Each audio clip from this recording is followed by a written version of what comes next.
Madame la présidente, monsieur le président de commission, monsieur le rapporteur, madame la ministre, chers collègues.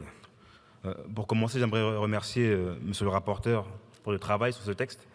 Nous ne comptons plus le nombre de nos concitoyens dans nos circonscriptions qui sont victimes de fraude aux moyens scripturaux. Il a été rappelé par les différents intervenants avant moi, la masse globale de fraude reste stable depuis 2021, autour de 1,2 milliard d'euros par an. Un chiffre à mettre en perspective avec les 35 milliards d'euros de paiements scripturaux traités chaque année.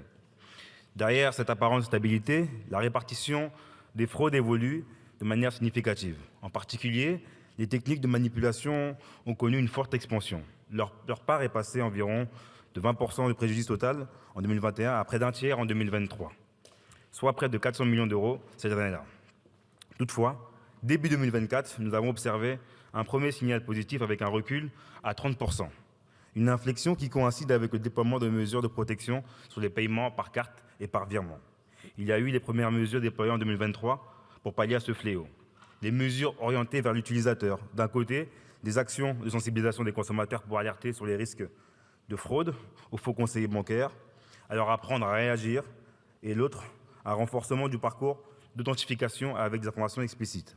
Nom du bénéficiaire de l'IBAN, montant, nature de l'opération.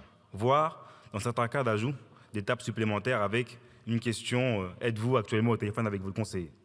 Néanmoins, le 15 janvier 2025, la Cour de cassation a émis une décision pleine de responsabilité des victimes d'escrocs bancaires. De fait, ces dernières n'ont aucun droit de recours et aucune forme d'indemnisation face à l'arnaque subie. Auparavant, la banque prenait sa part de responsabilité dans la négligence ayant conduit à ce virement frauduleux, ce qui pouvait conduire à un remboursement soit total ou partiel.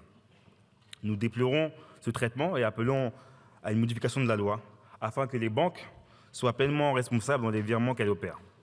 Les victimes des particuliers souvent vulnérables, ça peut être aussi d'entreprises privées, font face à l'arnaque aux faux conseillers, à l'IBAN piraté, mais ces méthodes s'appellent le phishing. Les banques ont de quoi se retourner avec des assurances et peuvent couvrir ces frais-là. Nous avons un amendement à ce sens-là.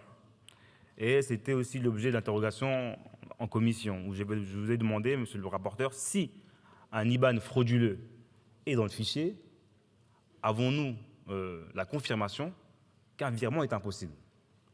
Nous avons vérifié à plusieurs reprises, ce n'est pas le cas. Aujourd'hui, quelqu'un peut faire un virement sur un IBAN qui est dans le fichier, ne sachant pas qu'il est dans le fichier, et si ce virement est fait par inadvertance, par la faute de la banque, du coup, il faut que le particulier ou le professionnel puisse se retourner pour être indemnisé. Cette PPL prévoit donc de sécuriser des fichiers centralisés pour les IBAN et les chèques frauduleux, ainsi les méthodes d'accès pour les bancaires et les prestataires de paiement. Nous proposons de doubler l'entrée d'une déclaration dans le fichier de confirmation ultérieure de la pertinence de cette information afin de limiter le risque de chèque ou d'IBAN non frauduleux intégrés dans le fichier, afin de maintenir une nouvelle rigueur et des garde-fous.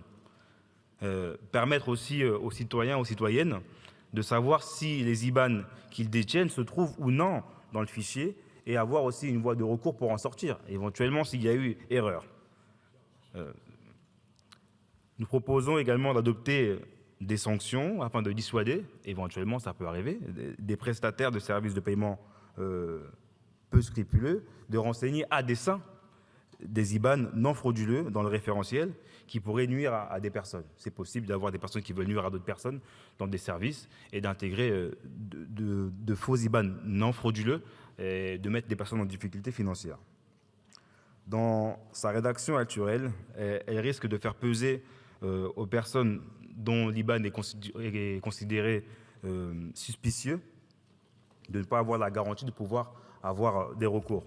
Nous avons des amendements pour essayer d'améliorer, selon notre vision, ce texte, mais nous sommes en tout cas favorables à cette PPL qui va dans le bon sens et qui va être importante pour des concitoyens qui ont subi des phishing qui sont parfois très désastreux pour les finances des Français qui vivent des moments précaires. Je vous remercie. Merci, monsieur le député. La discussion générale est close.